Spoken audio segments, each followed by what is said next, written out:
So, even though I always been into the occult since a very long time, I always scoffed at astrology. For the very reason that I never liked the idea that something like constellations in the sky that are not already in the same shape now, because it took millions of years for the light of the stars to come at us.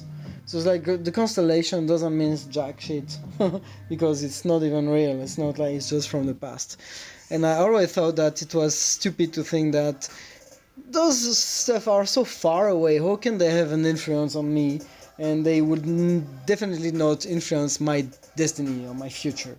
Because I never liked the idea of being dependent on a higher force. That's the left-hand path. It's like my willpower is principia, is the first strength. Then I want to become my own god, free from any influence.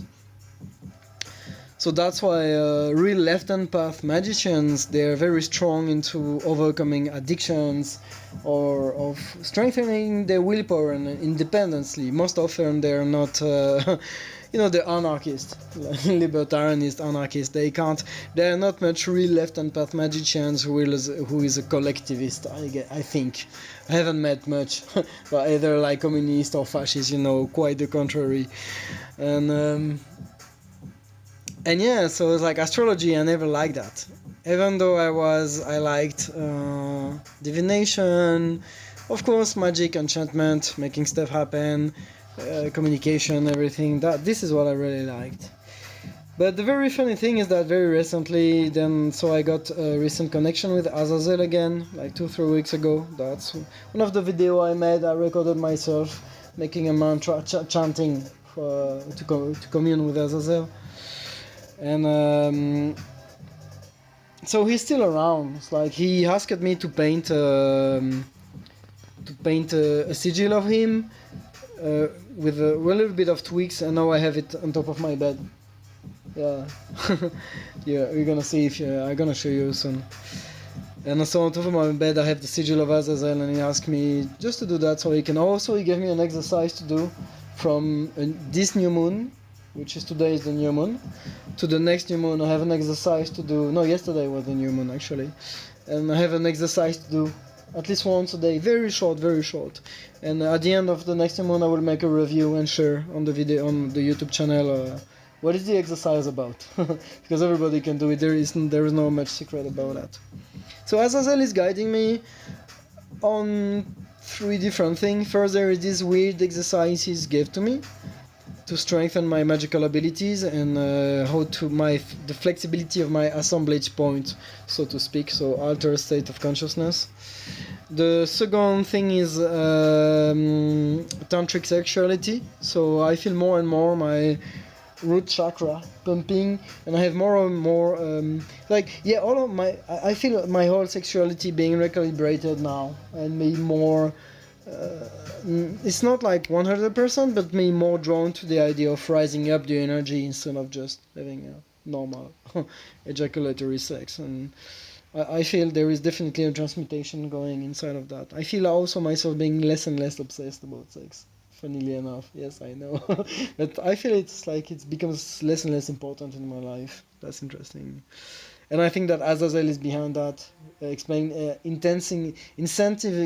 incentives to transmute my sexual energy in magical ways. And the third thing, which is very funny, he's pointing me towards some resources and study groups and occult groups and YouTube videos on astrology, which I always put away as I explained to you.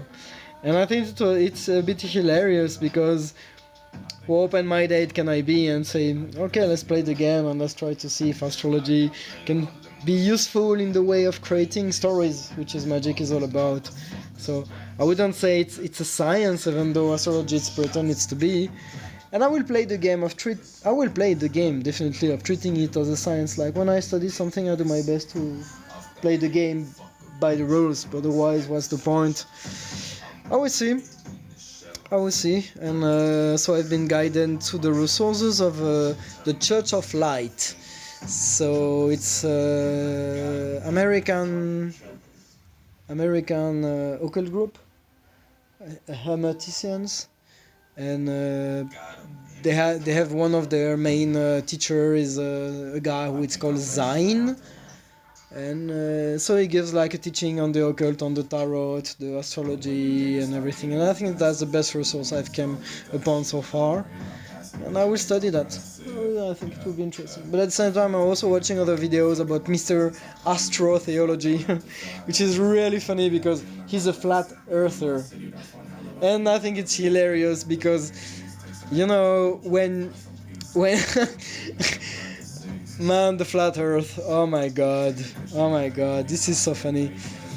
So you know what I did recently? I watched a 1 hour and a half so-called documentary about the flat earth. I kid you not. And I think it's hilarious because as a magician it's very important to strengthen your magical abilities and say, I'm rational, I know the earth is fucking a globe, of course, like there's everything, it's like, it's not about believing, it's like, it's the science, like, you know how to prove it, okay? But, fuck, I'm gonna watch this 1.5 hour YouTube so-called documentary about the flat earth, and I will try to see if I can play the game. Very open-minded, you know? It's like, how open-minded should you have to be in order to play that? And yeah, fuck no, the earth is a globe. Okay. But it was very funny and interesting experience. And I can understand almost now, because I'm such an open-minded, I would consider myself to be such an open-minded magician. I can consider how playing the game of thinking as the earth being flat and everything can be useful in terms of magic. And because magic is not about the real world, so-called magic is fantasy, and if you find stories that play very well all together, and if one of those include that the earth might be possibly flat and all the other bullshit around, well, if it plays the fantasy, that can work. Why not? I'm not saying it that I'm using it in my model, because no. But not yet, maybe, but why not? It's the very much like idea of thinking that you can use with the mythos of Cthulhu, Lovecraft. You know, it's an American horror artist from the 1920s, 30s. He invented a genre. I don't know if he invented, but he was he is the most well-known authors of the cosmic horror genre. So he's saying that there are stuff beyond the veils of reality, which are the human beings shouldn't know about. And are like so much beyond human experience and reality. It's psychedelic horror somewhat, with those giant, stupid god entities for which human beings don't even exist, and they leave traces of horror and destruction. And yeah, it's pretty interesting. And I lost my point. Yeah, so it's a mythos, that's what I say, it's a pure fantasy, but it can be a source of emotional imagination in magic. So there's a lot of magicians playing with that mythos and invoke the gods of that universe, mythical universe, and they have very interesting results, and sometimes very coherent results, because you tap in the same unconscious force of this imagination, collective imagination. And I can understand then why you can include a flat earth as well in such a fantasy, as you can believe in fairies and angels and all the rest. So yeah, astrology now. I know that a lot of people know that the earth is a globe and are astrologists. And say that astrology is a science and everything, and I say, okay guys, I'm gonna play the game. Wait for me. And that's because of AZAZEL. And I think it's really funny to be open-minded like that and treat stuff as a game, and it's interesting. That's it. How open-minded are you to try to play such a game? That's it, my beautiful friends. I love you all. Mwah.